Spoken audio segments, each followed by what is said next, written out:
अस्सलाम वालेकुम, मेरा नाम डॉक्टर आयशा है और एक दफ़ा फिर आपके सामने हाजिर है एक न्यू टॉपिक के साथ। उससे पहले आप सबसे रिक्वेस्ट है कि हमारे चैनल को लाइक, सब्सक्राइब और शेयर करना ना भूलें। चलिए हम अपने टॉपिक की तरफ आते हैं कि आज की हमारी डिस्कशन क्या है। आज की हमारी डिस्कशन है आईवीएफ से रिलेटेड कि ऐसी क्या पॉइंट्स हैं, ऐसी क्या चीज़ें हैं जिससे हम आईवीएफ का सक्सेस रेट बेटर बना सकते हैं। तो उसमें हम सबसे पहले आएंगे कि जब भी आप आईवीएफ डिसाइड करें कि हमने आईवीएफ की तरफ जाना है तो आप टाइमली डिसाइड करें। ठीक है, फीमेल की एज बहुत मैटर करती है। आपको जैसे कि मैंने पहले भी वीडियोस में बताया है कि 35 एज से नीचे अगर आप आईवीएफ टाइमली कराते हैं तो उसके results as compare to 35 age से ऊपर और 45 के दरमियान जो है वो बहुत अच्छे रिजल्ट्स हैं। आपने टाइमली डिसाइड करना है। ठीक है, अगर आपकी शादी को 10-12 साल हो गए हैं और आपने उसमें बहुत ज्यादा ओव्यूलेशन इंडक्शन के साइकिल्स लिए हैं और उसके बाद आईओएस भी बहुत कराए हैं, देन खतरा होता है कि आपका एएमएच लेवल यानी कि एंटी मुलेरियन हार्मोन का लेवल लो तो नहीं है। जैसे कि मैंने आपको पिछली वीडियोस में भी बताया कि एएमएच क्या होता है। एंटी मुलेरियन हार्मोन है जो कि बताता है कि आपके ओवरीज में कितनी कुव्वत बाकी है अंडे प्रोड्यूस करने की। और आपको पता है कि जब एज ऊपर जाती है तो आपको मेनोपॉज भी करीब हो जाता है, आपके एग डाउन हो जाते हैं, खत्म होना शुरू हो जाते हैं। तो आपने ये डिसीजन अपना टाइमली लेना होता है। जैसे कि अगर आप पहले 1 साल न्यूली मैरिड हैं और एज के अकॉर्डिंग 30 से नीचे आपकी एज, तो आपने 1 साल देना है एक दूसरे को, और अगर 30 से ऊपर है तो 6 मंथ एटलीस्ट आपने नेचुरल ट्राई करना है। ठीक है, और उसके बाद आपने फिर अपनी फर्टिलिटी प्रोफाइल करनी है, अपने गायनेकोलॉजिस्ट को अप्रोच करना है और प्रॉपर डॉक्टर होनी चाहिए आपकी, एलएचवीज और दाइयां नहीं होनी चाहिए, ऑथेंटिक हॉस्पिटल हो, ऑथेंटिक आपकी डॉक्टर हो जो आपके सारे लैब्स टेस्ट करें, उसके अकॉर्डिंग आपको मैक्सिमम 6 साइकिल अगर सूट करें दें और कंसेक्टिव 3 आईयूआई, और उसमें भी आपका एएमएच के लेवल को देख के सारी आपकी रिपोर्टें हार्मोन्स देख के अगर आपको सूट नहीं कर रहे हैं तो आप एक साइकिल लेके उसके बाद आईवीएफ भी करा सकते हैं, आप डायरेक्टली आईवीएफ भी करा सकते हैं अगर आपके लेवल्स लो है। तो ये आपकी डॉक्टर और आपके हॉस्पिटल की क्वालिटी पे इफेक्ट करता है और वो मैटर करती है। ठीक है, चलिए इसके बाद आ जाता है कि अगर आप आईवीएफ का डिसाइड कर लेते हैं कि हमने आईवीएफ की तरफ जाना है तो आपने उससे 2-3 महीने पहले अपना लाइफस्टाइल चेंज करना है। लाइक आपने टाइमली सोना है, टाइम पे खाना खाना है, एक्सरसाइज वॉक को प्रेफरेंस देनी है, जिससे ये फायदा होगा कि आपके जब एग रिट्रीव होंगे फीमेल के तो वो अच्छी क्वालिटी के रिट्रीव होंगे और मेल के स्पर्म पे बहुत अच्छा इफेक्ट पड़ता है, मोर्टेलिटी अच्छी आती है, हेल्दी स्पर्म्स होते हैं, हेल्दी आपके एग्स होंगे और उसकी वजह से हेल्दी एम्ब्रियोज बनते हैं और ज्यादा सक्सेस रेट का चांस होता है।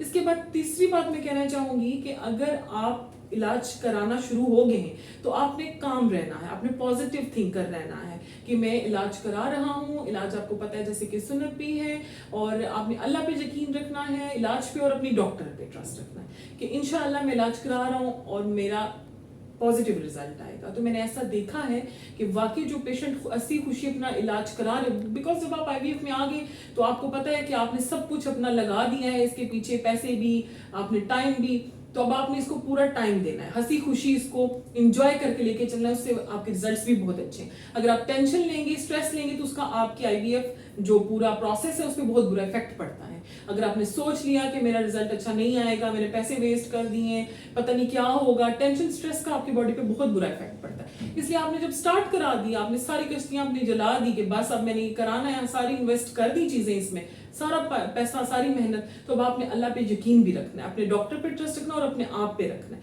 तो इंशाल्लाह आपका रिजल्ट बहुत अच्छा आएगा। और ये मेरी प्राइवेट प्रैक्टिस में, अपनी जो जनरल प्रैक्टिस है उसमें देखने को आया कि जो पेशेंट ऐसे जाते हैं उनके रिजल्ट एज कम्पेयर टू जो टेंशन लेते हैं बहुत अच्छे रिजल्ट हैं।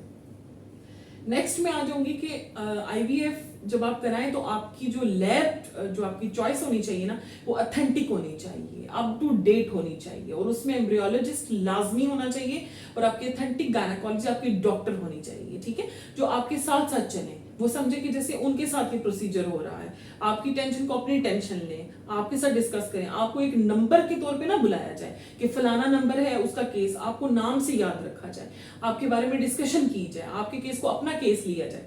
क्योंकि बहुत से हॉस्पिटल्स में ऐसे होता है कि एलएचवीज और नॉन टेक्निकल लोग होते हैं जो आपका केस लेके चल रहे होते हैं, प्रॉपर वहां पे एम्ब्रियोलॉजिस्ट भी नहीं होता, तो इस तरह के केसेस में सक्सेस रेट का पॉजिटिव होना बहुत कम चांसेस होते हैं। तो बेटर यही है ताकि वो इंपोर्टेड मीडिया यूज कर रहे हो, उनके पास अच्छी मशीनें हो, क्वालिटी अच्छी हो, हर चीज बहुत अच्छी हो, तो आपने ऐसी लैब को अप्रोच करना है।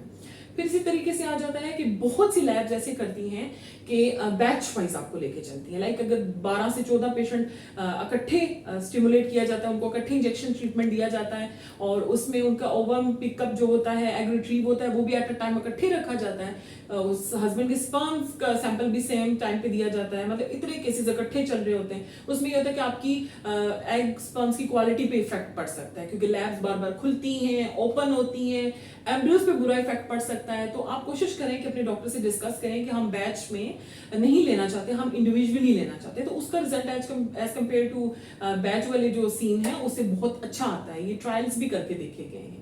इसी तरीके से मैं आपको एक और नॉलेज देना चाहूंगी regarding to success, increase success rate of IVF, कि अगर आप आईवीएफ करा रहे हैं तो उसमें अगर आपके 10 to 12 एग्स रिट्रीव हो गए और इतने अच्छे स्पर्म्स थे, हेल्दी स्पर्म्स थे कि वो 10 to 12 या 12 to 14 जितने आपके एग्स मिले हैं फॉलिकल्स के अंदर से, वो सारे फर्टिलाइज हो गए और आपके 12 से 14 एम्ब्रियोज बन गए। तो उसमें से बहुत से पेशेंट क्या करते हैं कि 1 या 2 मैक्सिमम रखवा लेते हैं और अगर उनका रिजल्ट पॉजिटिव आता है तो उनको डिस्कार्ड करा देते हैं। फिर उनको ये प्रोसीजर दोबारा से स्टार्ट करना पड़ जाता है। उतनी ही कॉस्ट में, उतने ही टाइम में सारी चीजें इनको दोबारा करनी पड़ जाती हैं।